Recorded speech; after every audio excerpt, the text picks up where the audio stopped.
So what else should we be doing right now? It's a time to gut check your risk tolerance. Okay. Now, remember, there are clients on this presentation. There are non-clients on this presentation. So I'm speaking to all of you. Many times people just kind of use a loose framework. I'm aggressive or I'm moderate, but there's really no definitive context around what that really means for you. So when you go through a period where the stock market might be down 20%, it really does a gut check on, okay, am I the type of investor that I think I am? Now, that feeling can change over time. There's a phenomenon, I think I wrote about it, where the closer you get to retirement or in retirement, where the time window shrinks, you feel much more emotional about these types of events. So the actual data may be the same as it might have been 20 years ago. The market's down 20%. Hey, I've lived through this, I'm good.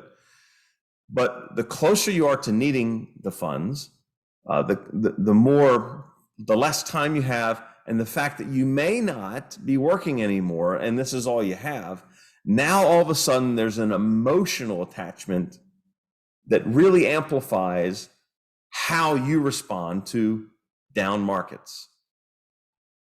So it's really a great time to gut check, hey, am I really in the type of risk tolerance that I say I am?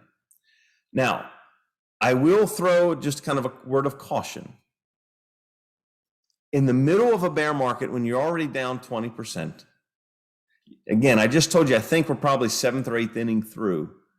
That's not really the best time to be changing your risk tolerance and go from, hey, I was aggressive and now I really want to be conservative. Okay. You've already suffered the loss. Don't crystallize and make it permanent by getting really conservative. The point is, as we recover, okay, just accept the fact that you might have been misdiagnosed in the first place. And so as we recover and get out of it, then reassess and go, you know what? I don't really want to suffer that again. Maybe I should dial back my risk. The second word of caution is, just because your risk tolerance might be aggressive, moderate, conservative, somewhere in between, you have to align that with whatever your financial goals are. Because if I be really conservative with my investments, but by doing that, I'm not going to hit my financial goals, I might have eliminated or reduced my market risk, but I might have introduced a lot more risk in longevity, outliving my money, or not keeping up with inflation, or whatever it might be. So you have to blend in all these risks. And frankly, I think that's what the role of an advisor really is to help frame the discussion around, okay, I know you're not comfortable with these risks, but here's some other risks. Let's have them all mesh together to achieve a solid framework of a goal instead of just focusing on one risk.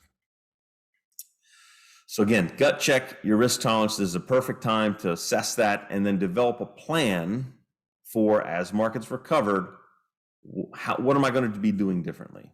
And does that change affect the long-term performance of my plan?